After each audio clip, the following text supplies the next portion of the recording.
साथियों नमस्कार। इस वीडियो में हम लोग बात करेंगे सहारा जो पिछले लगभग 15 वर्षों से भुगतान अच्छे ढंग से नहीं करता रहा है और काफी ज्यादा उसके ऊपर अपने निवेशकों के प्रति फर्जीवाड़ा का आरोप लगा है। कन्वर्जन का मुद्दा हो या तमाम पॉलिसियां बदल बदल के निवेशकों को लुभाने का और इन्वेस्ट करा करके उस पैसे को फिर मैच्योरिटी के रूप में वापस न करने का, ऐसे कई आरोप हैं। कई कंपनियां उन्होंने बनाई और फिर इन्वेस्ट कराने के बाद उन कंपनियों का अता पता नहीं है, उनकी वेबसाइट हो, उनके लिंक हो, सारे कुछ गायब कर दिए गए। इन्हीं सब मुद्दों को मैं हूं या ऐसे कई यूट्यूबर उठाते हैं। उसमें कमेंट बॉक्स के अंदर कई लोग ऐसे आते हैं जो सहारा के लिए आज भी जीते मरते हैं और आज भी उनके लिए सर्वोपरि सहारा है, ना कि वो 50 करोड़ के आसपास जो एक परिवार है उनमें से वो भी होंगे, लेकिन उनका भरोसा अब भी कायम है।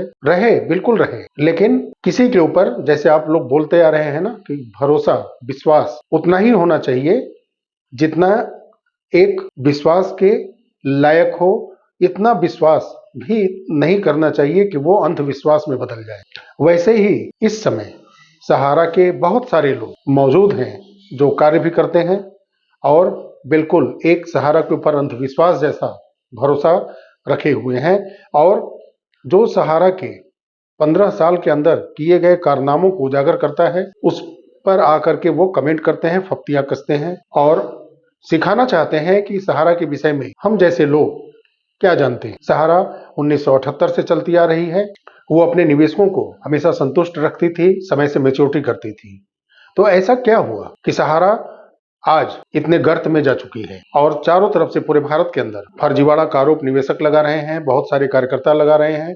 कुछ गिने चुने ऐसे कार्यकर्ता हैं जो कि आज भी उनके साथ खड़े हैं और वो आकर के ऐसे ऐसे कमेंट करते हैं जैसे कि सहारा के मैनेजमेंट टीम के वो प्रमुख हों। और जो कल झारखंड के अंदर कार्रवाई हुई उसको भी बहुत सारे लोग गलत बता रहे हैं। होगा नजरिया अपना अपना, लेकिन जब आप सहारा इंडिया हो, सहारा संचय हो, ई स्कूट हो, सहारा सोसाइटीज के कई जो कंपनियां बनाई आपने, पॉलिसी लॉन्च की, फ्यूसॉफ्ट है, बहुत सारी ऐसी कंपनियां आपने बनाई हैं जिनमें कि आपने इन्वेस्ट कराया, लोगों से पैसा लिया और फिर उसका नामो निशान मिट गया। ऐसे लोगों को ये वीडियो आज जवाब देने के लिए ही मैं बना रहा हूं कि आप कमेंट बॉक्स में बिल्कुल आइए और मेरे सवालों का आप जवाब दीजिए कि 1978 से एक बेस्ट परफॉर्मर कंपनी 2008 से ऐसा क्या हुआ कि वो अपने निवेशकों का भुगतान, सहारा रियल एस्टेट हो या सहारा हाउसिंग का, मैच्योरिटी रोकना क्यों शुरू की और ये मामला कोर्ट तक गया क्यों।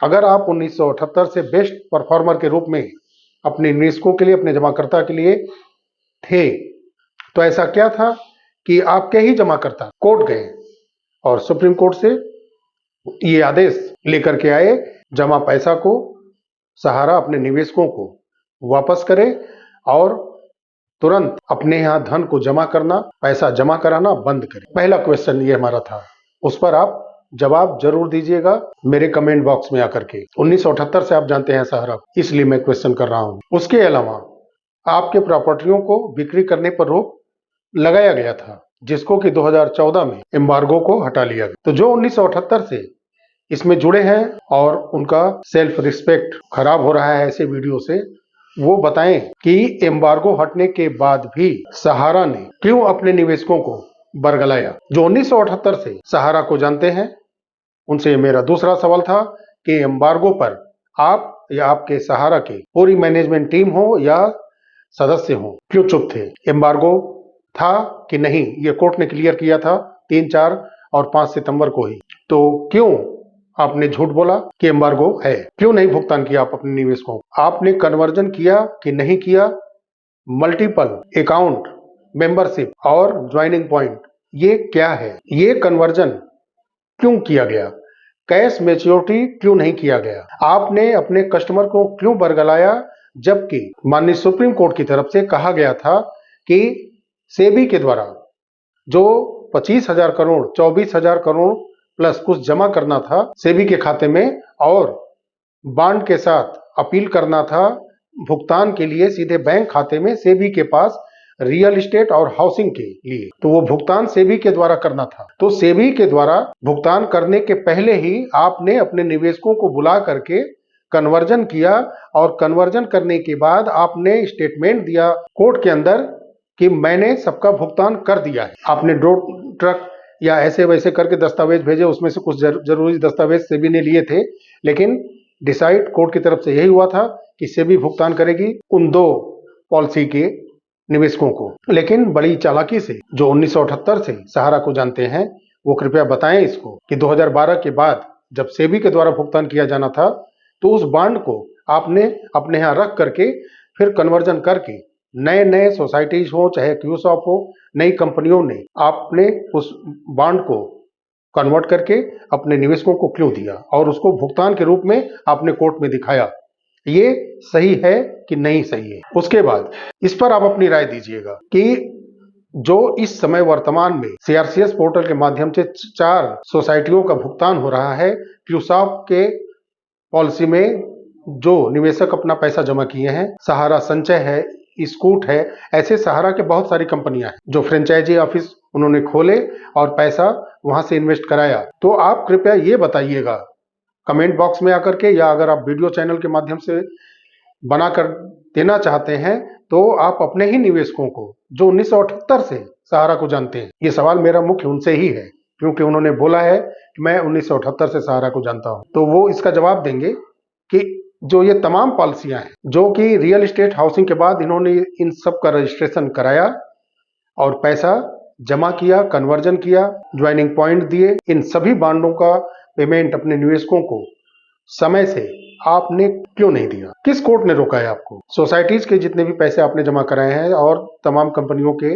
जो पॉलिसी आपने तैयार किए, पैसा जमा कराए, उसका भुगतान क्यों रोका है? किसी कंज्यूमर कोर्ट ने रोका है आपको, किसी डिस्ट्रिक्ट कोर्ट ने रोका है आपको, किसी हाई कोर्ट ने रोका है आपको, किसी सुप्रीम कोर्ट के चाहे वो निचली बेंच हो या अपर बेंच हो, किसी ने रोका है आपको? सोसाइटीज के या तमाम ऐसे जो पॉलिसी आपने बॉन्ड थमाए हैं अपने निवेशकों को और उनका मेच्योरिटी का समय पूरा हो चुका है या आने वाले समय में 2025 में 26 में कितने लोगों का पूरा होगा, तो उनकी मेच्योरिटी क्यों रुकी है और आने वाले समय में कैसे मेच्योरिटी आप देंगे जबकि आपके ऊपर किसी प्रकार का रोक नहीं है? भुगतान करने से आपको किसी ने नहीं रोका है। अभी कुछ दिन पहले सहारा के द्वारा एक कार्यक्रम किया गया था सहारा श्री के लिए, उसमें काफी पैसे खर्च किए गए और वो पैसे जो 1978 से सहारा को जानते हैं उनका भी लगा होगा और उनके द्वारा बहुत सारे लोगों का पैसा लगाया भी गया होगा। लगभग 13 करोड़ सहारा के अगर निवेशक हैं, 12 लाख से ज्यादा कार्यकर्ता भी हैं, तो उनमें से लगभग सभी परिवार का कुछ न कुछ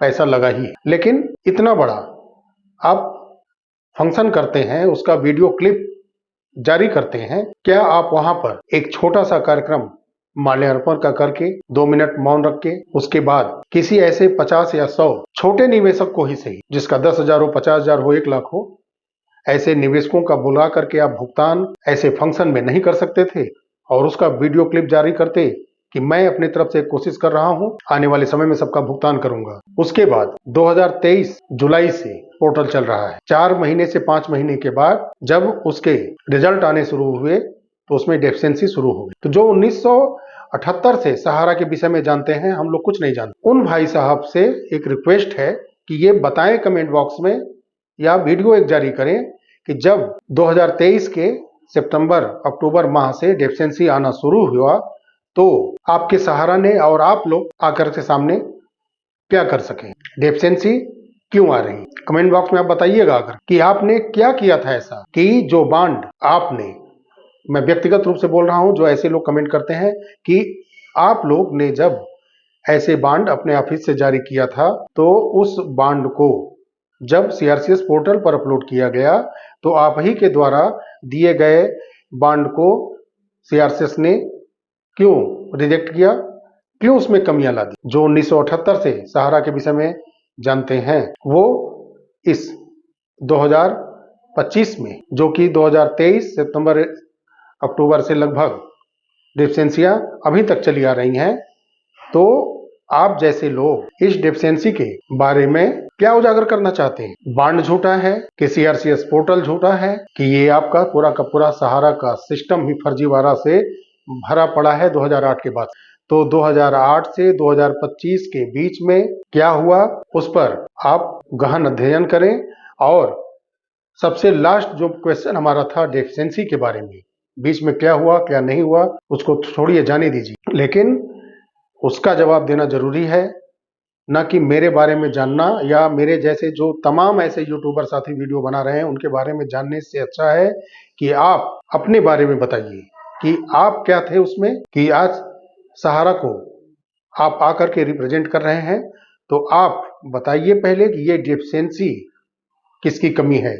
जब निवेशकों ने आपको सब कुछ दिया जो आपने मांगा, तो ये डेफिशिएंसी पिछले 2023 के सितंबर अक्टूबर के माह से कंटिन्यू 2025 आ गया है, आप क्यों नहीं हटवा सके? जवाब दीजिएगा आप। और आप जैसे लोग ही बोलते हैं कि जब दफ्तर पर छापे पड़ेंगे, दफ्तर को सीज किया जाएगा, तो डेफिशिएंसी की जो कमियां आई हैं, डेफिशिएंसियां आई हैं, डाटा में मिसमैच हो रहा है, किसी का नाम, किसी का कुछ, कभी कई चीजें हैं, तो ये डेफिशिएंसियां कैसे ठीक की जाएंगी? तो आप पहले बताइए कि 2023 के सितंबर अक्टूबर माह से जब ये चला आ रहा है तो अब तक आपने कितने लाख लोगों का ही डेफिशिएंसी को सही कराया है, कि कल एक छापा पढ़ते ही आप लोगों की जुबान से या ऐसे जो निवेशक हैं जो भोले भाले हैं वो बोलने लग रहे हैं इनके बातों में आकर के आज कि डेफिशिएंसी कैसे दूर होगी।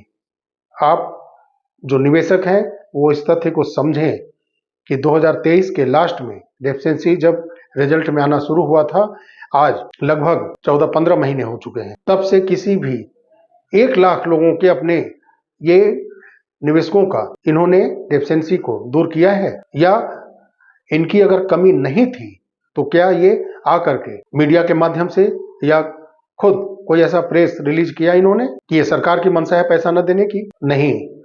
जो आज सहारा को रिप्रेजेंट कर रहे हैं वो समझें, निवेशकों की पीड़ा को समझें, निवेशकों को बरगलाना छोड़ें। वीडियो बनाना जरूरी उतना नहीं है। आप तो जो 1978 से सहारा के बारे में बहुत सारा कुछ जानते थे, हम लोग जैसे यूट्यूबर बिल्कुल नगाड़े हैं सहारा के बारे में, लेकिन जो सवाल हमने किए हैं ऐसे सहारा को रिप्रेजेंट करने वाले चैनल यूट्यूबर के जो हैं बने हुए, वो बताएं, इन सवालों का जवाब दें। और जो कुछ खास ऐसे लोग हैं वो कमेंट बॉक्स में आकर के, कुछ ऐसे 1-2 लोग हैं जो क्वेश्चन रखते हैं, वो भी जवाब दें। उनके जवाब को मैं दिखाऊंगा। साथियों, वीडियो अच्छा लगा हो तो लाइक करिएगा, शेयर आप ज्यादा से ज्यादा करिए, क्योंकि ये सवाल हर यूट्यूबर का है जो सहारा के निवेशकों को पैसा दिलाना चाहता है। और ये सवाल हर निवेशक के मन में है जिन्होंने अपनी गाढ़ी कमाइयां जमा की हैं इस उम्मीद में कि उस पैसे से जो भी उन्होंने स्वप्न देखा है अपने फैमिली के लिए, उसको पूरा करने का उनका पूरा अधिकार है। और उसको, उस सपने को चकनाचूर किया है ऐसे लोगों ने। और आज भी वो सहारा के और निवेशक के बीच में अभी भी उसी क्रूरता से मैं कहूंगा पेश आ रहे हैं निवेशकों के प्रति। आज भी वो सहारा के लिए एक दीवार बन के खड़े होने चाहते हैं। साथियों, वीडियो बहुत ही लंबा हो गया है, लेकिन मजबूरी थी, क्योंकि हम लोग को जो जानकारियां मिलती हैं वो निष्पक्ष निस्वार्थ आपके सामने रखते हैं, शेयर करते हैं। और मकसद एक ही है कि सहारा का सभी लोगों का भुगतान हो।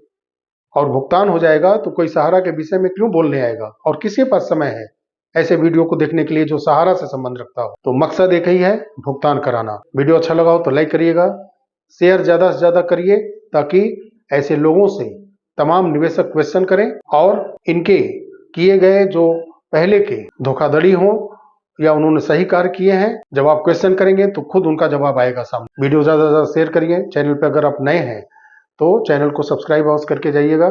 मिलते हैं अगले वीडियो में, तब तक के लिए नमस्कार। जय हिंद, जय भारत, वंदे मातरम।